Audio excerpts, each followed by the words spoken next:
Hello అందరూ ఎలా ఉన్నారు? బాగున్నారా? జనరల్ గా చాపింగ్ బోర్డ్ ని మీరు యూజ్ చేసుకున్నాక లైమ్ తో కానీ స్క్రబ్బర్ తో కానీ సోప్ తో కానీ క్లీన్ చేస్తూ ఉంటారు. అలా క్లీన్ చేయడం వల్ల మొత్తం క్లీన్ అయిపోతుంది అనుకుంటారు, కానీ అది డీప్ గా అయితే క్లీన్ అవదు. మనం అప్పుడప్పుడన్నా కుదిరినప్పుడు డీప్ గా క్లీన్ చేయడానికి ట్రై చేయండి. డీప్ గా ఎలా క్లీన్ చేయాలనేది ఈ వీడియో చూపించబోతున్నాను.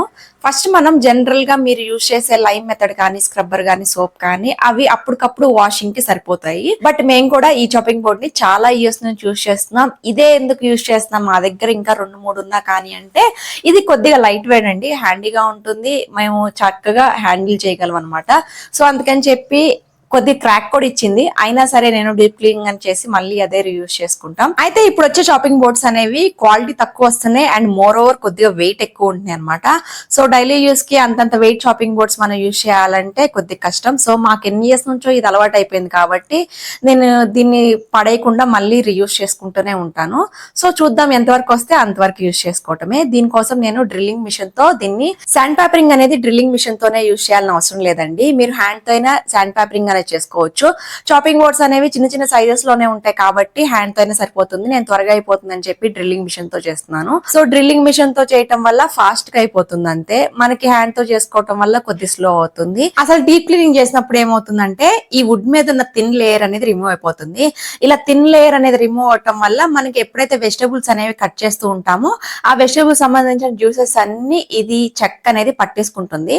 సో పట్టేసుకోవడం వల్ల మీరు ఎప్పుడైతే వాష్ చేస్తూ ఉంటారో ఆ పైపైన పోతుంది అంతే. డీప్ గా ఉన్నది మాత్రం అట్లానే ఉండిపోతుంది, దాని మీద రకరకాల జెమ్స్ అనేవి వస్తూనే ఉంటాయి. ఇవన్నీ చాలా మంది తెలిసినవే. సో ఎప్పుడైనా కుదిరినప్పుడు మీరు అప్పుడప్పుడు ఎండలో అన్నా పెడుతూ ఉండండి. అలాంటివి ఉన్నట్లయితే అవి కనీసం చనిపోతాయి అన్నమాట జెమ్స్ అనేవి. సో ఇలా డీప్ క్లీనింగ్ చేయటం వల్ల మనకి చెక్క అనేది నీట్ గా ఉండటమే కాదు, మనకి ఆ లేయర్ అనేది కూడా పోవటం వల్ల పైన డర్ట్ అంతా కూడా పోతుంది అనమాట. సో ఇక్కడ నేను యూజ్ చేస్తున్న చెక్క అనేది పలసగా ఉంటుంది, బట్ ఇప్పుడు వచ్చేవి చాలా మందంగా ఉన్నాయి కాబట్టి మీరు ఎన్ని హండ్రెడ్స్ లేయర్స్ అయినా రిమూవ్ చేయొచ్చు అనమాట. నేను చూపించిన రోలర్స్ ఉన్నాయి కదా, అవి నేను డ్రిల్లింగ్ మిషన్ సెట్ చేసేసుకుని రిమూవ్ చేస్తానండి. నార్మల్ గా శాండ్ పేపర్ రోల్స్ అనేవి మన దగ్గర షీట్స్ కూడా అవైలబిలిటీ ఉంటాయి అనమాట బయట. సో షీట్స్ అనేవి తెచ్చేసుకుని మీరు హ్యాండ్ తో అయినా ఇలా శాండింగ్ అనేది చేసుకోవచ్చు. మీకు హ్యాండ్ తో చేయటం వల్ల ఒక హాఫ్ అన్ అవర్ పడుతుంది మోస్ట్లీ అంతే. స్మూత్ ఉన్నది తెచ్చేసుకుని మీరు శాండ్ పేపరింగ్ అనేది చేసుకుంటే ఇంత డిఫరెన్స్ అనేది డెఫినెట్ గా కనపడుతుందండి. మీ చాపింగ్ బోర్డ్ అనేది ఒరిజినల్ గా ఏ కలర్ లో అయితే ఉంటుందో ఆ కలర్ లోకి వచ్చేస్తుందండి. మనం కొన్ని రోజులకి యూజ్ చేశాక మళ్ళీ యథావిధిగానే వచ్చేస్తుంటుంది. బయట మనకి చాలా రకాల డూప్లికేట్ షాపింగ్ బోర్డ్స్ అవైలబిలిటీలో ఉన్నాయి. సో చాలా మంది తెలియక అవి తెచ్చేసుకుని యూజ్ చేసుకుంటూ ఉంటారు. అలాంటి చాపింగ్ బోర్డ్స్ ఇలా స్క్రాపింగ్ ఇలా శాండింగ్ చేయటం అనేది బెస్ట్ వే అని చెప్పను. ఎందుకంటే మీరు ఎప్పుడైతే లేయర్ అనేది రిమూవ్ చేయడం స్టార్ట్ చేస్తారో చెక్క అనేది కొద్దిగా పొడి పొడిగా రాలిపోవడం స్టార్ట్ అవుతుంది. సో అలాంటి చాపింగ్ బోర్డ్స్ అయితే వీటికి పనికిరాదండి. ఒరిజినల్ గా చాపింగ్ బోర్డ్స్ మీరు కొనుక్కున్నట్లయితే వాటికే సెట్ అవుతుంది. మీకు ఎక్కువ అమౌంట్ పెట్టేసి కొనుక్కున్న వాళ్ళు ఎవరైతే ఉంటారో, ఎవరికైతే పారేయటం ఇష్టం ఉండదో, సో అలాంటి వాళ్ళకైతే ఈ టిప్ అనేది యూస్ఫుల్ అవుతుందండి. ఇంత చిన్న చాపింగ్ బోర్డ్ కి ఇంత ఎఫర్ట్ పెడతాం అవసరమా అంటే ఇంట్రెస్ట్ ఉన్న వాళ్ళు ఎఫర్ట్ పెట్టచ్చు, తప్పేముంది. ఎక్కువ కాస్ట్లీ చాపింగ్ బోర్డ్స్ కొనుక్కుని అవి కొద్ది రోజులకి పారేయటం ఇష్టం లేకపోతే ఇలాంటివి చేసి మళ్ళీ రియూజ్ చేసుకోవడంలో తప్పేం లేదు. అయితే మీకు కింద కనిపిస్తుంది కదండి ఇంకొక చాపింగ్ బోర్డు, అదైతే కొత్తదనమాట. అది ఉన్నా కానీ మేము ఎప్పుడు యూజ్ చేసుకోం, ఎందుకంటే అది కొద్దిగా వెయిట్ ఎక్కువ ఉంటుంది కాబట్టి మాకు అంత కన్వీనియంట్ ఉండదు. సో అదైతే రాగా ఉన్న వుడ్ లాగ్ అంటే మనకి దానికి ఫినిషింగ్ అయితే ఏం లేదు. సో ఫినిషింగ్ ఎలా చేసుకోవాలి అనేది నేను నెక్స్ట్ వీడియో చూపిస్తాను. దానికి సంబంధించిన వీడియో నేను సపరేట్ గా పోస్ట్ చేస్తాను.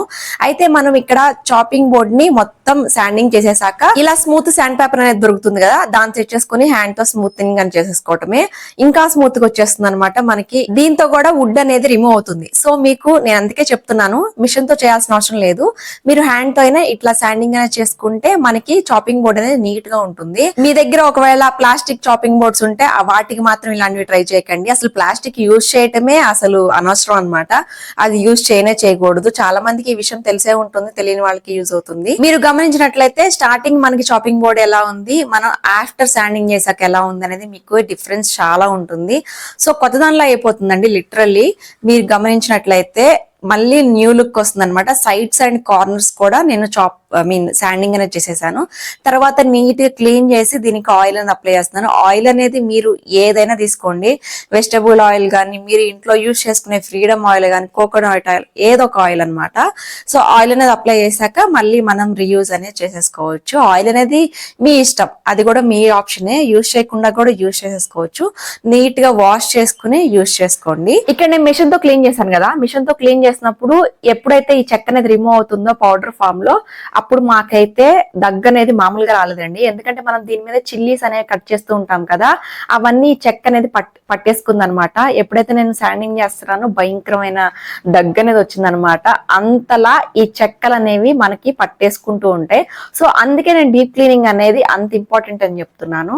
డెఫినెట్ గా మీకు యూస్ఫుల్ అయిద్దని ఈ వీడియో పోస్ట్ చేస్తున్నాను. ఎంతమందికి యూస్ఫుల్ అయిదో తెలియదు, కానీ డెఫినెట్ గా ఇది చాలా మందికి యూస్ఫుల్ అవ్వాలని కోరుకుంటున్నాను. సో యూస్ఫుల్ అయితే మాత్రం ఈ వీడియో తప్పకుండా షేర్ చేయండి, లైక్ చేయండి, సబ్స్క్రైబ్ చేయండి, అండ్ నోటిఫికేషన్ కోసం బెల్ ఐకాన్ ప్రెస్ చేయండి. Until then see in the next video. Bye.